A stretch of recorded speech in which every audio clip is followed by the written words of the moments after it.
నమస్తే దూరదర్శన్ వార్తలకి స్వాగతం. నేను కావ్య. ముందుగా వార్తలోని ముఖ్యాంశాలు. విధి నిర్వహణలో అత్యుత్తమ ధైర్య సాహసాలు ప్రదర్శించిన సాయుధ బలగాలు పోలీస్ సిబ్బందికి పురస్కారాలు ప్రదానం చేసిన రాష్ట్రపతి ద్రౌపది ముర్ము. విశాఖపట్నం ఉక్కు కర్మాగారం ప్రమాదం పట్ల తీవ్ర దిగ్భ్రాంతి వ్యక్తం చేసిన ప్రధాని మోదీ. మరణించిన వారి కుటుంబాలకు ప్రధానమంత్రి సహాయ నిధి నుంచి 2 లక్షల రూపాయలు, గాయపడిన వారికి 50,000 రూపాయలు ఎక్స్ గ్రేషియా.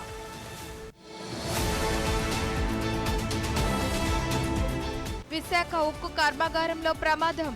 ఘటనా స్థలంలో కొనసాగుతున్న సహాయక చర్యలు. బాధితులకు తక్షణ సహాయం అందించాలని ముఖ్యమంత్రి చంద్రబాబు నాయుడు ఆదేశం. రెవెన్యూ శాఖలో సమూల మార్పులు తీసుకువస్తున్నామన్న ముఖ్యమంత్రి నారా చంద్రబాబు నాయుడు.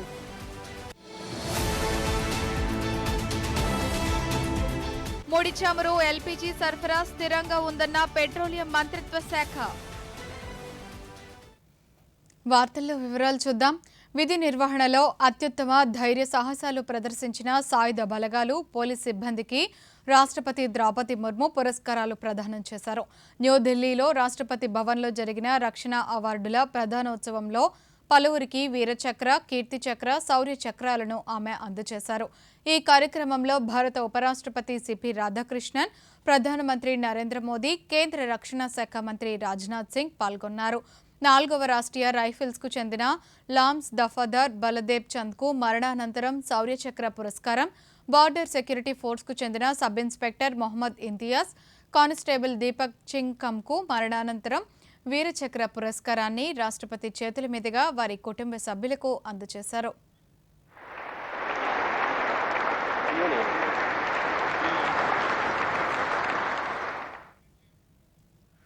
కేంద్రంలో ప్రధానమంత్రి నరేంద్ర మోదీ నేతృత్వంలోని ప్రభుత్వం ఏర్పడి 12 సంవత్సరాలు పూర్తయ్యాయి. 2014 నుంచి వరుసగా నరేంద్ర మోదీ కేంద్రంలో సుస్థిరమైన ప్రభుత్వాన్ని కొనసాగిస్తున్నారు.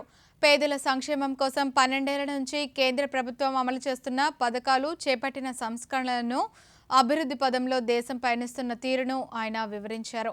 ముఖ్యంగా పేదలు, అణగారిన వర్గాల అభ్యున్నతే లక్ష్యంగా చేపట్టిన సంక్షేమ పథకాలను ప్రధాని ప్రస్తావించారు.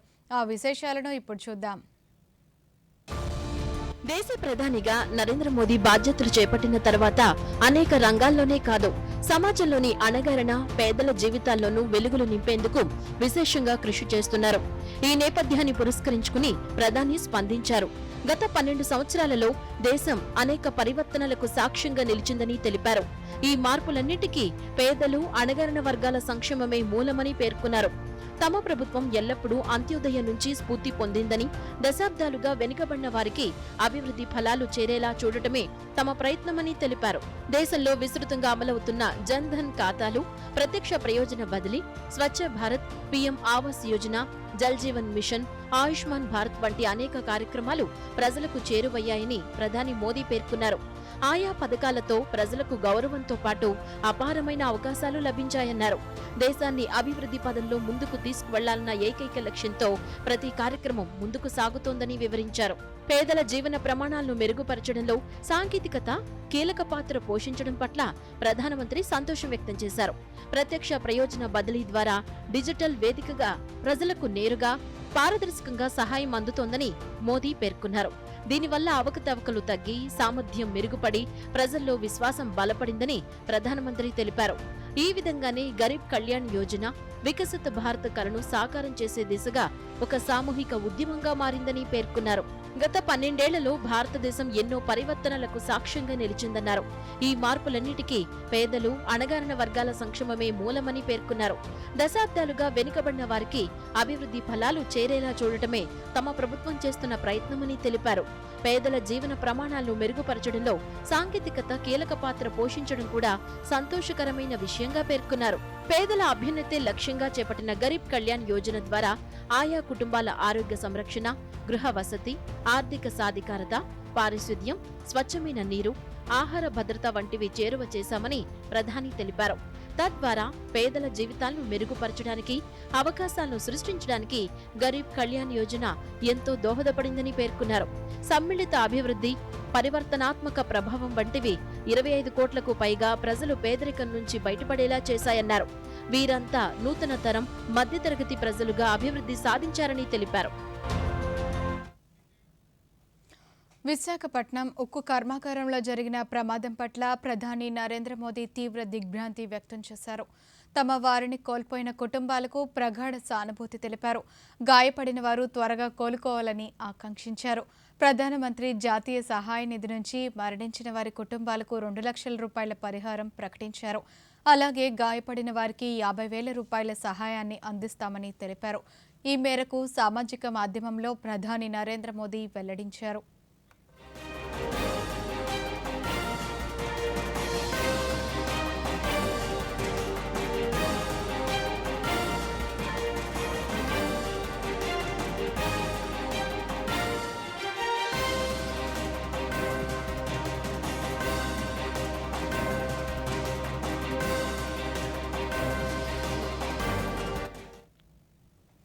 విశాఖ ఉక్కు కర్మాగారం స్టీల్ మెల్టింగ్ స్టేషన్ 2లో భారీ మొత్తంలో ఉక్కు ద్రవం లీకై మంటలు చెలరేగిన ప్రమాదంలో సహాయక చర్యలు కొనసాగుతున్నాయి.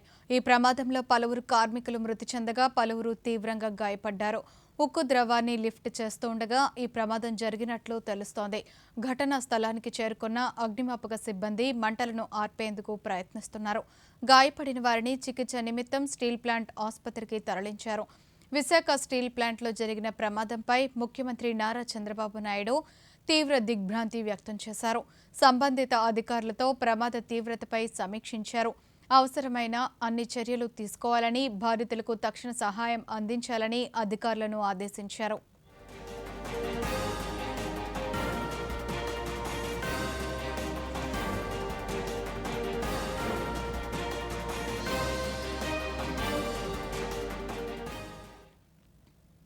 రెవెన్యూ శాఖలో సమూల మార్పులు తీసుకువస్తున్నట్లు ముఖ్యమంత్రి నారా చంద్రబాబు నాయుడు తెలిపారు. పశ్చిమ గోదావరి జిల్లా పర్యటనలో భాగంగా సిద్ధాంతం శివారు ప్రాంతం ఘటాల దిబ్బ వద్ద నిర్వహించిన మీ భూమి మీ హక్కు సభలో రైతులకు ప్రభుత్వ రాజముద్రతో కొత్త పట్టాదార్ పాస్ పుస్తకాలను పంపిణీ చేశారు.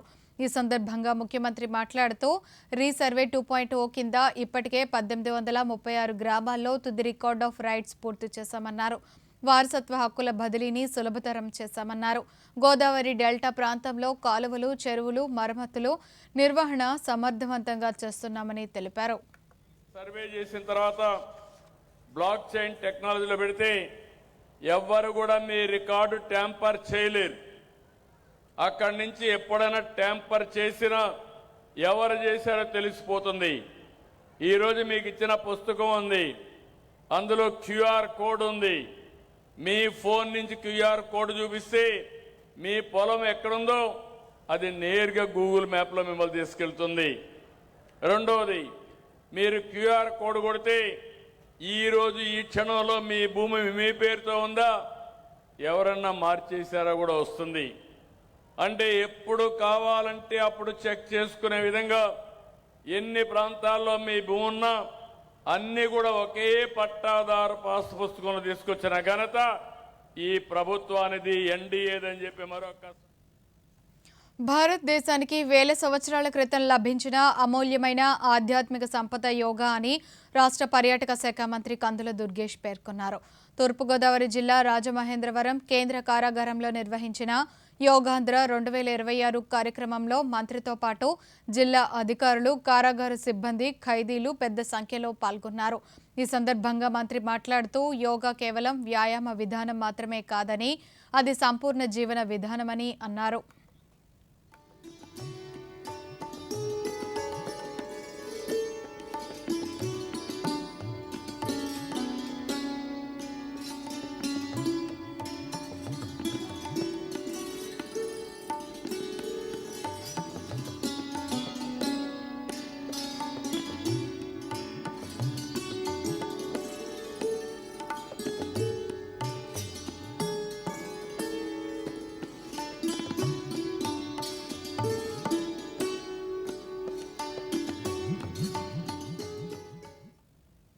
ప్రశాంత వాతావరణంలో రాష్ట్రం అభివృద్ధి చెందుతోందని, దేశంలో 25% పెట్టుబడులు రాష్ట్రానికి వస్తున్నాయని రాష్ట్ర ఆర్థిక శాఖ మంత్రి పయ్యావుల కేశవ్ తెలిపారు. నంద్యాల మండలం చాపిరేవులలోని ప్రజాప్రభుత్వానికి 2 ఏళ్లు కార్యక్రమం నిర్వహించారు. ఈ కార్యక్రమంలో మంత్రులు పయ్యావుల కేశవ్, ఎన్ఎండి ఫరూక్, బీసీ జనార్దన్ రెడ్డి, పలువురు ప్రజా ప్రతినిధులు పూర్వ ముఖ్యమంత్రి ఎన్టీ రామారావు విగ్రహానికి పూలమాలలు వేసి నివాళులు అర్పించారు. ఈ సందర్భంగా పయ్యావుల కేశవ్ మాట్లాడుతూ ఈ 2 ఏళ్లలో ప్రజలకు చేసిన అభివృద్ధి, చేయబోయే ప్రగతిపై క్షేత్రస్థాయిలో ప్రజలకు వివరిస్తామన్నారు. పోలవరాన్ని పూర్తి చేసి రాయలసీమలోని ప్రతి సాగునీటి ప్రాజెక్టును పూర్తి చేస్తామని హామీ ఇచ్చారు. రెండింటికి మించి ప్రజలకు ప్రశాంతమైనటువంటి వాతావరణంలో ఏ రకంగా రాష్ట్రం అభివృద్ధి చెందుతా ఉంది, పెట్టుబడులు దేశంలో 25% ఎట్లా వస్తున్నాయి, సూపర్ 6 ని ఏ రకంగా అమలు చేశాం ప్రజలందరికీ వివరించేటువంటి ప్రయత్నం చేస్తున్నాం. ప్రజలకి ఈ 2 సంవత్సరాల పాలనని వివరిస్తూ భవిష్యత్తును కూడా గుర్తు చేస్తా ఉన్నాం. యువకులకు ఉద్యోగ ఉపాధి అవకాశాల కోసం పరిశ్రమలు తీసుకొస్తున్నాం. ఖచ్చితంగా పోలవరాన్ని పూర్తి చేసుకుంటూ ద్వారా రాయలసీమలో ఉన్నటువంటి ప్రతి ఇరిగేషన్ ప్రాజెక్టుని పూర్తి చేసేందుకు ప్రయత్నం చేస్తున్నాం. మరోవైపు అవకాశం ఉన్నటువంటి ప్రాజెక్టులు పూర్తి చేస్తూ అభివృద్ధి చేసుకుంటూ ముందుకెళ్తా ఉన్నాం. మరో 20 ఏళ్లకు కావాల్సినటువంటి పునాదుల్ని మాత్రమే వేశాం. ధాన్యం కొనుగోళ్ల ప్రక్రియ రికార్డు స్థాయిలో అమలు చేసి రాష్ట్రంలోని రైతులకు భరోసా కల్పించామని రాష్ట్ర పౌర సరఫరాల శాఖ మంత్రి నాదెండ్ల మనోహర్ తెలిపారు. అమరావతి రాష్ట్ర సచివాలయంలో మంత్రి ఈరోజు మీడియాతో మాట్లాడుతూ సాంకేతికతను ఉపయోగించి రైతులకు అండగా ఉన్నామని తెలిపారు. 1 నేషన్ 1 కార్డ్ నినాదంలో భాగంగా మొట్టమొదటిసారిగా స్మార్ట్ కార్డ్స్ తీసుకువచ్చామని వివరించారు. రైతు ఎక్కడ కూడా ఆందోళన చెందకూడదు, ఇబ్బంది కలగకూడదు అనే ప్రయత్నం, ఒక మార్పు కోసం ప్రజలు మాకు ఇచ్చిన ఈ అవకాశాన్ని, ఆ నమ్మకాన్ని నిలబెట్టే విధంగా we have tried our best to deliver on hour promise. ఎవరు ఊహించని విధంగా రైతాంగానికి ఒక భరోసా కల్పిస్తూ అద్భుతంగా ధాన్యం కొనుగోలు విషయంలో రైతాంగానికి బాసటగా నిలబడ్డాం. ఫార్మర్ ఫస్ట్ అప్రోచ్ అంటే రైతుకే ప్రాధాన్యత ఇవ్వాలి ఈ వ్యవస్థలో, ప్రక్రియలో అనే భాగంగా ఎక్కడ కూడా వెనకడుగు వేయకుండా రైతు సోదరుడికి ఆ విధంగా మేము నిలబడ్డాం. మొట్టమొదటిసారి మేము తీసుకొచ్చిన ఒక గొప్ప సంస్కరణ స్మార్ట్ కార్డ్స్. రాష్ట్ర వ్యాప్తంగా 1,49,22,000 కుటుంబాలకి మేము స్మార్ట్ కార్డ్స్ అందించి క్యూఆర్ కోడ్ ద్వారా కుటుంబ సభ్యుల వివరాలు అందులో పెట్టి ఒక చిన్న డెబిట్ కార్డ్ సైజులో, ఏటీఎం కార్డ్ సైజులో వీళ్ళందరికీ కూడా ఈ కార్డ్స్ అందించి రాష్ట్ర వ్యాప్తంగా 4,36,10,000 మందికి కలిగే విధంగా మేము ఈ స్మార్ట్ కార్డ్స్ తీసుకొచ్చాం. క్యూఆర్ కోడ్స్ వలన మైగ్రేషన్ కూడా ఎనేబుల్ చేశాం. 1 నేషన్ 1 కార్డ్ అనే నినాదానికి లబ్ధిదారులు ఎవరైనా సరే ఏ రేషన్ షాప్కి అయినా వెళ్ళి వాళ్ళ సరుకులు తీసుకునే విధంగా మేము ఈ స్మార్ట్ కార్డ్స్ని ఎనేబుల్ చేసి రాష్ట్ర వ్యాప్తంగా మేము ఒక సంస్కరణలో భాగంగా ప్రతి రేషన్ షాప్ ముందు ఒక బ్యానర్ ఏర్పాటు చేసి అనుమానాలున్నా, ఇబ్బందులున్నా ఇమీడియట్గా రైతులకు నాణ్యమైన ఎరువులు సకాలంలో అందించడమే ప్రభుత్వ ప్రధాన లక్ష్యమని అనంతపురం పార్లమెంట్ సభ్యులు అంబిక లక్ష్మీనారాయణ పేర్కొన్నారు. అనంతపురం జిల్లా గార్లదిన్నె మండలం జంబులదిన్నెలో ఎరువుల పంపిణీ కార్యక్రమంలో ఎంపీ మాట్లాడుతూ కేంద్ర ప్రభుత్వం ప్రవేశపెట్టిన ప్రధానమంత్రి ధన్ ధాన్య కృషి యోజన ద్వారా వ్యవసాయ రంగానికి గణనీయమైన మేలు చేకూరిందని వివరించారు. రైతులపై భారం తగ్గించేలా యూరియా, డీఏపీ ఎరువులపై కేంద్ర ప్రభుత్వం అందిస్తున్న సబ్సిడీలను సద్వినియోగం చేసుకోవాలని, ఆంధ్రప్రదేశ్ వ్యవసాయ సమాచార నిర్వహణ వ్యవస్థ ఏపీ ఎయిమ్స్ యాప్ ద్వారా ఎరువుల లభ్యత వివరాలను తెలుసుకోవాలని సూచించారు. లక్ష్యంతో ఈరోజు ఈ కార్యక్రమాన్ని ఇక్కడ ప్రారంభించడం జరిగింది. ప్రతి రైతు అకౌంట్ 20,000 రూపాయలు జమ చేసే కార్యక్రమాన్ని కేంద్ర ప్రభుత్వ సహకారంతో చేయడం జరుగుతూ ఉంది. అదేవిధంగా నాణ్యమైన విత్తనాలు, అదేవిధంగా ఎరువులు కూడా పంపిణీ కార్యక్రమాన్ని కూడా ఎప్పటికప్పుడు చేపడుతూ ప్రత్యేకించి అనంతపురం జిల్లా పట్ల ప్రత్యేకమైన అభిమానంతో ఈరోజు 1,00,000 కోట్ల రూపాయలతోటి హార్టికల్చర్ హబ్ను ఏర్పాటు చేయడం సంకల్పంతో కేంద్ర ప్రభుత్వ సహకారంతో ఈరోజు ఆ కార్యక్రమాన్ని కూడా ప్రారంభించడం జరుగుతూ ఉంది. రైతాంగం పంటలు పండించుకోలేని పరిస్థితిలో ఉన్నటువంటి జిల్లాల్లో వాళ్ళందరికీ సహాయ సహకారాలు అందించేటువంటి ఈరోజు ధనధాన్య కృషి యోజన కార్యక్రమం ద్వారా అనంతపురం జిల్లాని కూడా ఎన్నుకొని సంవత్సరం కూడా 240 కోట్ల రూపాయలని అందిస్తూ ఈ కార్యక్రమం ద్వారా ఈ జిల్లాలో ఉన్నటువంటి రైతాంగానికి నీటిపారుదల సౌకర్యం కావచ్చు, ఆర్థికమైన సహాయం కావచ్చు, వాళ్ళకి ఎరువులు, విత్తనాలు పంపిణీ కార్యక్రమం కావచ్చు. రాష్ట్రంలోని ముఖ్య దేవాలయాల్లో ఖాళీగా ఉన్న వేద పారాయణదారు పోస్టుల ఎంపిక ప్రక్రియ పూర్తయిన అనంతరం అర్చకులు, పరిచారికలు, భజంత్రీలు తదితర పోస్టుల భర్తీని దశలవారీగా పూర్తి చేస్తామని దేవాదాయ శాఖ కమిషనర్ రామచంద్రమోహన్ పేర్కొన్నారు. విజయవాడలో ఈరోజు ఆయన మీడియాతో మాట్లాడుతూ పూర్తి పారదర్శకత్వంతో ప్రతిభ ప్రాధాన్యతను ఇస్తూ నియామకాలు చేపడుతున్నట్లు రామచంద్ర మోహన్ పేర్కొన్నారు. 342 ధార్మిక పోస్టులకు గాను రాష్ట్ర వ్యాప్తంగా 5,000 మంది పైగా అభ్యర్థులు దరఖాస్తు చేసుకున్నారని తెలిపారు. వాటి భర్తీకి ప్రత్యేకంగా ప్రభుత్వానికి ప్రతిపాదనలు పంపించడం, దాని మీద ప్రభుత్వం సెంట్రలైజ్డ్గా పూర్తి పారదర్శకత కోసం ప్రతిభకే పట్టం కట్టే విధంగా కేవలం ప్రతిభ ఆధారంగా ఎంపిక జరగాలనే ఉద్దేశంతో సెంట్రలైజ్డ్ రిక్రూట్మెంట్ సంబంధిత వేద పారాయణదారులు కానీ, అదేవిధంగా అర్చకులు, విచారికలు, ఉపనిషత్ పారాయణదారు, రామాయణ పారాయణదారు, సప్తశతి పారాయణదారు, చండీ పారాయణదారు, ఇటువంటి అన్నింటికి సంబంధించి దాదాపు 5,000 దగ్గరగా 5,500 మంది అప్లికేషన్లు ఆన్లైన్ ద్వారానే తీసుకోవడం జరిగింది. దాదాపు 5,500 మంది దరఖాస్తు చేయడం జరిగింది. అవన్నీ కూడా పరిశీలించి వాళ్ళ అర్హతలను పరిశీలించి అన్ని కూడా విభాగాల వారీగా హాల్ టికెట్లు ఇచ్చే ప్రక్రియ ప్రారంభించడం జరిగింది. ముందుగా ఫస్ట్ ఫేజ్లో వేదపారాయణదారుల ఎంపిక విధానాన్ని ఎంపిక ప్రక్రియని చేపట్టడం జరిగింది. కృష్ణ యజుర్వేదం, శుక్ల యజుర్వేదం అంటే ఈ రోజు 16వ తారీఖు వరకు. వార్తల్లో చిన్న విరామం. పెద్ద కొడలా, ఇది నీ కోసం అమ్మా. దీనికి తొందర వచ్చింది. అరే చిన్న కొడలా, ఇదేమో నీ కోసం. ఇదిగో ఇది నా చిట్టి తల్లి కోసం. కానీ నాయనమ్మా, మీకోసం అంతా తనదే. నా బ్యాంక్, లాకర్, ఫిక్స్డ్ డిపాజిట్ అన్నిట్లోనూ ఈవినేగా నామినీ చేశాను. రేపు నేను లేనప్పుడు డబ్బు ఈవిడికి సులువుగా లభిస్తుంది. శుభం పలకండి. ఏంటిది? ఆర్బీఐ అంటుంది, విషయాలు తెలుసుకోండి, జాగరూకంగా ఉండండి. తిరిగి స్వాగతం. ఇజ్రాయెల్లో మారుతున్న భద్రతా పరిస్థితుల నేపథ్యంలో భారతీయులు అత్యంత జాగ్రత్తగా ఉండాలని కేంద్ర ప్రభుత్వం పేర్కొంది. ఈ మేరకు ఇజ్రాయెల్లోని భారతీయులకు అత్యవసర హెచ్చరికను జారీ చేసింది. హోమ్ ఫ్రంట్ కమాండ్ స్థానిక అధికారులు జారీ చేసే భద్రతా మార్గదర్శకాలను ఖచ్చితంగా పాటించాలని సూచించింది. నివాస పని ప్రాంతాల్లోని రక్షిత ఆశ్రయాలకు దగ్గరగా అందుబాటులో ఉండాలని స్పష్టం చేసింది. పరిస్థితులను ఎప్పటికప్పుడు క్షుణ్ణంగా పరిశీలిస్తున్నట్లు పేర్కొంది.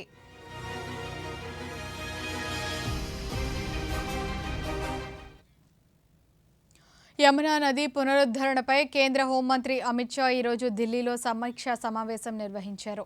ఈ సందర్భంగా యమునా నది సంరక్షణకు చేపట్టవలసిన చర్యలపై అమిత్ షా దిశానిర్దేశం చేశారు. ఈ సమావేశంలో కేంద్ర గృహ నిర్మాణ, పట్టణ వ్యవహారాల శాఖ మంత్రి మనోహర్ లాల్, కేంద్ర జలశక్తి మంత్రి CR Patil, Delhi lieutenant governor Taranjit Singh Sandhu, ముఖ్యమంత్రి రేఖా గుప్తా తదితరులు పాల్గొన్నారు.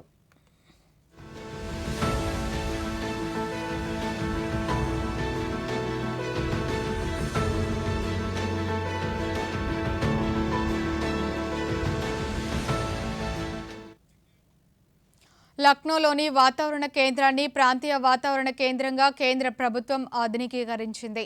దీంతో ఉత్తరప్రదేశ్, ఉత్తరాఖండ్ రాష్ట్రాలకు వాతావరణ అంచనా, విపత్తుల ముందస్తు హెచ్చరిక సామర్థ్యాలు పెంపొందనున్నాయి. కేంద్ర శాస్త్ర సాంకేతిక సహాయ మంత్రి జితేంద్ర సింగ్, ముఖ్యమంత్రి యోగి ఆదిత్యనాథ్ సమక్షంలో ఈ ప్రకటనను వెల్లడించారు. ఈ సందర్భంగా జితేంద్ర సింగ్ మాట్లాడుతూ వాతావరణ పర్యవేక్షణను మెరుగుపరచడం, మరింత ఖచ్చితమైన అంచనాలను అందించడం, రైతులకు పంట నష్టాలను తగ్గించడంలో ఈ కేంద్రం సహాయంగా నిలుస్తోందన్నారు. అలాగే ప్రతికూల వాతావరణ పరిస్థితులకు ప్రజలను మరింత సన్నద్ధం చేయడం వంటి ప్రయోజనాలను చేకూరుస్తుందని తెలిపారు. और इस तरह से विश्वसनीयता भी लोगों की बढ़ी है, लोगों की अपेक्षाएं भी बढ़ी हैं। जहां तक उत्तर प्रदेश का ताल्लुक है, जनसंख्या के लिहाज से तो ये महत्वपूर्ण है ही है। ये एक बड़ी उपजाऊ भूमि है और इसको गंगा बेसिन कहा जाता है, अर्थात एक ऐसा विशाल भौगोलिक क्षेत्र जहां गंगा और उसकी बहती तो है ही है, और लेकिन साथ ही साथ पूरे నూతన భారత నిర్మాణంలో బొగ్గు రంగం కీలక పాత్ర పోషిస్తోందని కేంద్ర బొగ్గు గనుల శాఖ మంత్రి జి కిషన్ రెడ్డి తెలిపారు. హైదరాబాద్లో ఈరోజు కేంద్ర మంత్రి మీడియాతో మాట్లాడుతూ ప్రధానమంత్రి నరేంద్ర మోదీ ప్రభుత్వం అధికారంలోకి వచ్చాక బొగ్గు రంగంలో కీలక సంస్కరణలు తీసుకొచ్చామన్నారు. ప్రస్తుతం 189 మిలియన్ టన్నుల బొగ్గు నిల్వలు ఉన్నాయన్నారు. అండర్ గ్రౌండ్ కోల్ గ్యాసిఫికేషన్ పై అధ్యయనం చేస్తున్నామన్నారు. स्कैम के बारे में आते थे, आज 12 साल में मोदी जी के नेतृत्व में पारदर्शक के साथ आज रिफॉर्म्स लाए, ट्रांसपेरेंसी लाए। कोल ब्लॉक्स जब सुप्रीम कोर्ट के आदेश पर 124 कोल ब्लॉक्स सस्पेंड किया गया और ट्रांसपेरेंसी के साथ अभी लगभग 500 कोल ब्लॉक्स एक्शन किया गया। 420 कोल ब्लॉक्स आज प्रोडक्शन शुरू भी हो गया। आज coal production 1 billion ton 1040 million ton coal हर साल प्रोडक्शन कर रहे। ये आजाद के बाद रिकॉर्ड है। आज लगभग 5 लाख लोग कोल सेक्टर में डायरेक्ट काम कर रहे, 25 लाख लोग इनडायरेक्ट काम कर रहे। మైనింగ్ దేశవ్యాప్తంగా ముడి చమురు ఎల్పీజీ సహజవాయు సరఫరా స్థిరంగా ఉందని కేంద్ర పెట్రోలియం సహజవాయు మంత్రిత్వ శాఖ అదనపు కార్యదర్శి ప్రవీణ్ మల్ కనూజా తెలియజేశారు. పశ్చిమాసియాలో నెలకొన్న పరిస్థితులపై ఈరోజు న్యూఢిల్లీలో జరిగిన అంతర్ మంత్రిత్వ శాఖల మీడియా సమావేశంలో ఆయన మాట్లాడుతూ గృహ అవసరాలకు వినియోగించే ఎల్పీజీ సిలిండర్ నిల్వలు డిస్ట్రిబ్యూటర్ల వద్ద తగినంత అందుబాటులో ఉన్నాయన్నారు. ఆన్లైన్ బుకింగ్లు 99% చేరుకున్నాయన్నారు. డిఎస్సి బుకింగ్లు 96%గా ఉన్నాయని తెలిపారు. LPG and natural gas they remain stable, and we have adequate stocks of petrol, diesel, and LPG which are available in the country. We haven't had any news of dry out at LPG distributorships. LPG backlogs have now reached less than 4 days. Online LPG cylinder bookings have reached 99%, and DAC. ప్రపంచంలోనే అతిపెద్ద ప్రభుత్వ నిధులతో కూడిన ఆరోగ్య భరోసా పథకం ఆయుష్మాన్ భారత్ ప్రధానమంత్రి జన్ ఆరోగ్య యోజన ఈరోజు పశ్చిమ బెంగాల్లో అమల్లోకి వచ్చింది.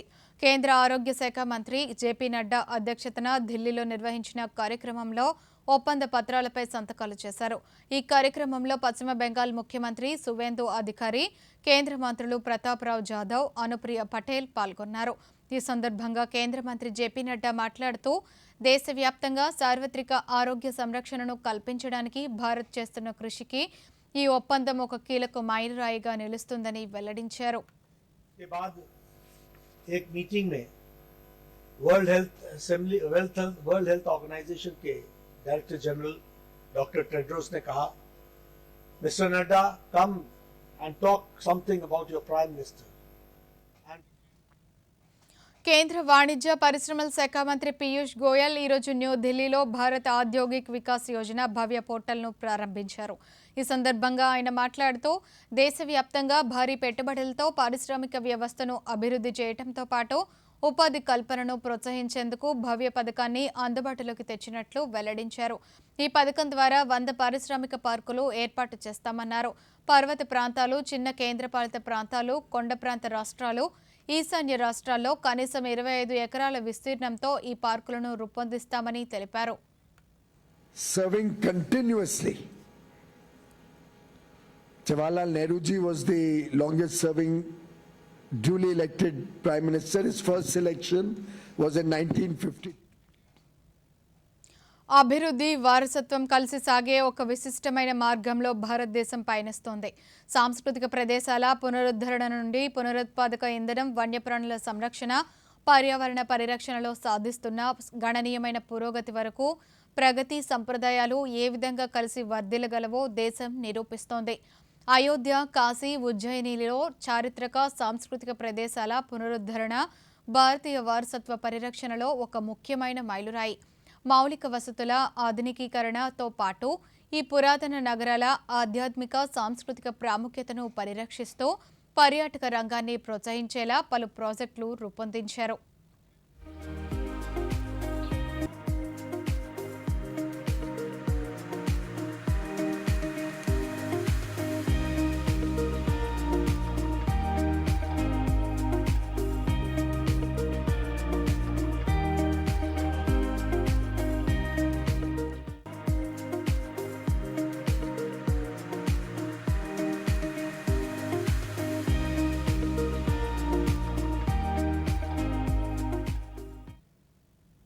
ఉరుకుల పరుగుల పట్టణ జీవితంలో సమయానికి వంట చేసుకోవటం అనేది నేడు ఒక పెద్ద సవాలుగా మారింది. ఈ సమస్యకు పరిష్కారంగా బెంగళూరుకు చెందిన యువ స్టార్టప్స్ ఆర్టిఫిషియల్ ఇంటెలిజెన్స్, ఆటోమేషన్ ఆధారంగా మెకానికల్ చెఫ్ అనే అద్భుతమైన స్మార్ట్ కుకింగ్ రోబోను అభివృద్ధి చేశారు. ఈ మిషన్లో డబుల్ హీటర్ల వ్యవస్థను అమర్చారు. అంటే ఒకే సమయంలో 2 వేర్వేరు వంటకాలను దీనిపై వండుకోవచ్చు. ఈ స్మార్ట్ కుకింగ్ రోబోలో వంటకు అవసరమైన పదార్థాలను ఉంచి ప్రోగ్రామ్ సెట్ చేస్తే చాలు, మిగతా ప్రక్రియ అంతా ఈ మిషనే స్వయంగా చూసుకుంటుంది.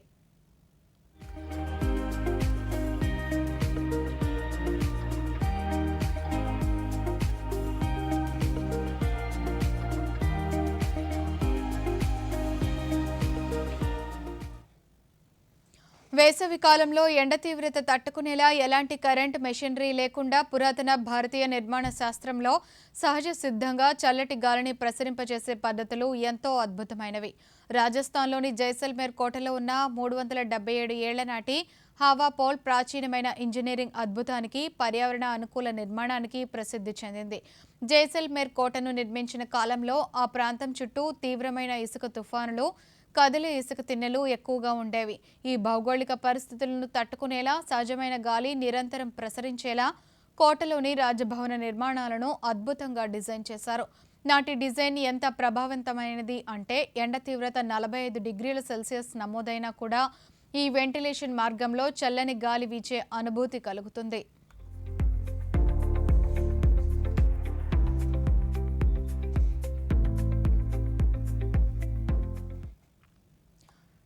గ్లోబల్ వార్మింగ్ సవాలును ఎదుర్కోవడానికి ప్రపంచవ్యాప్తంగా పెద్ద చర్చలు జరుగుతున్న వేళ క్షేత్రస్థాయిలో అసాధారణ మార్పును చూపిస్తున్నారు గుజరాత్కి చెందిన కొందరు యువకులు.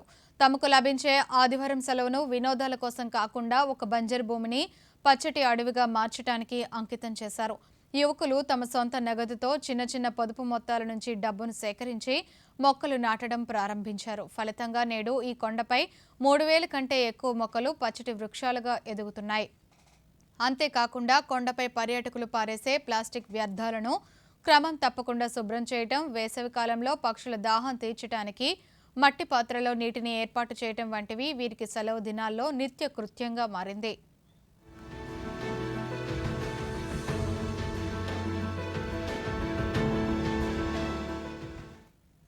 రాజస్థాన్లోని జైసల్మేర్లో రేపు ఎల్లుండి తీవ్ర వడగాల్పులు వీచే అవకాశం ఉందని వాతావరణ శాఖ హెచ్చరించింది. ఈ నేపథ్యంలో జైసల్మేర్ వాతావరణ శాఖ ఎల్లో అలర్ట్ జారీ చేసింది. ఎండ తీవ్రత పట్ల ప్రజలు అప్రమత్తంగా ఉండాలని అధికారులు సూచించారు.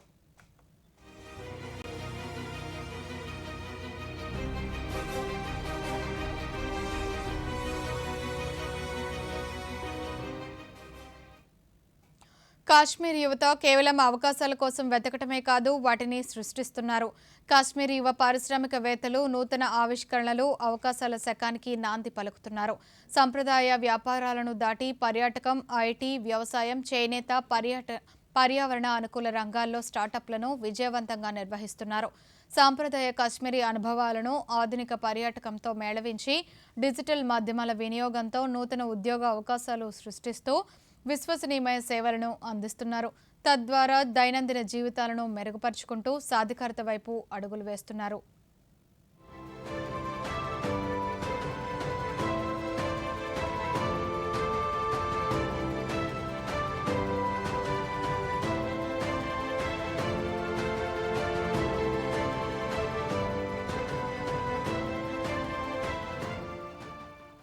దేశీయ స్టాక్ మార్కెట్ సూచీలు ఈ రోజు భారీ నష్టాల్లో ముగిశాయి. పశ్చిమాసియాలో నెలకొన్న పరిస్థితుల నేపథ్యంలో సెన్సెక్స్ ఓ దశలో 800 పాయింట్లు నష్టపోగా మధ్యలో కోలుకుంది.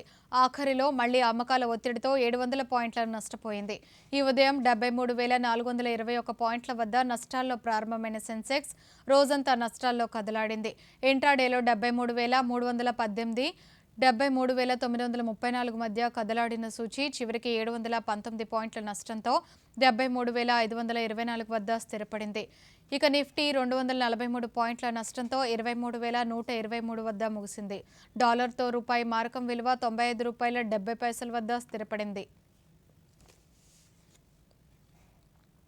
రాగల 2 రోజుల్లో నైరుతి రుతుపవనాలు ఆంధ్రప్రదేశ్లోని మిగిలిన ప్రాంతాల్లో మరింత విస్తరించడానికి పరిస్థితులు అనుకూలంగా ఉన్నాయని అమరావతిలోని భారత వాతావరణ కేంద్రం తెలిపింది. మరోవైపు ఉత్తర కోస్తాంధ్ర, యానం మీదుగా ఈశాన్య మధ్యప్రదేశ్, ఛత్తీస్గఢ్, ఒడిశా మీదుగా కొనసాగుతున్న ద్రోణి ప్రభావంతో రాష్ట్రంలో 1-2 చోట్ల భారీ వర్షాలు, మిగిలిన ప్రాంతాల్లో ఉరుములు మెరుపులతో కూడిన తేలికపాటి వర్షాలు కురిసే అవకాశం ఉందని అధికారులు తెలిపారు. ఇదే సమయంలో గంటకు 40 నుంచి 50 కిలోమీటర్ల మేర వేగంతో ఈదురుగాలులు వీచే అవకాశం ఉందని తెలిపారు.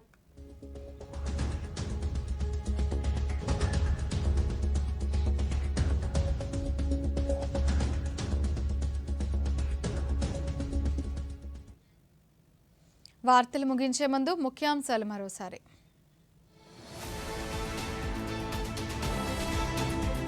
విధి నిర్వహణలో అత్యుత్తమ ధైర్య సాహసాలు ప్రదర్శించిన సాయుధ బలగాలు పోలీస్ సిబ్బందికి పురస్కారాలు ప్రదానం చేసిన రాష్ట్రపతి ద్రౌపది ముర్ము. విశాఖపట్నం ఉక్కు కర్మాగారం ప్రమాదం పట్ల తీవ్ర దిగ్భ్రాంతి వ్యక్తం చేసిన ప్రధాని మోదీ. మరణించిన వారి కుటుంబాలకు ప్రధానమంత్రి సహాయ నిధి నుంచి 2 లక్షల రూపాయలు, గాయపడిన వారికి 50,000 రూపాయలు ఎక్స్ గ్రేషియా.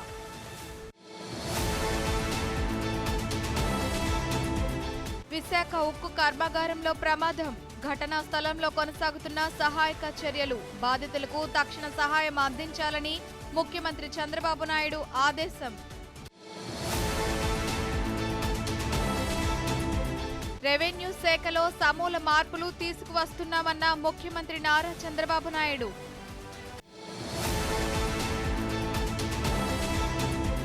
ముడి చమురు, ఎల్పీజీ సరఫరా స్థిరంగా ఉందన్న పెట్రోలియం మంత్రిత్వ శాఖ. ఈ వార్తలు ఇంతటితో సమాప్తం. నమస్కారం.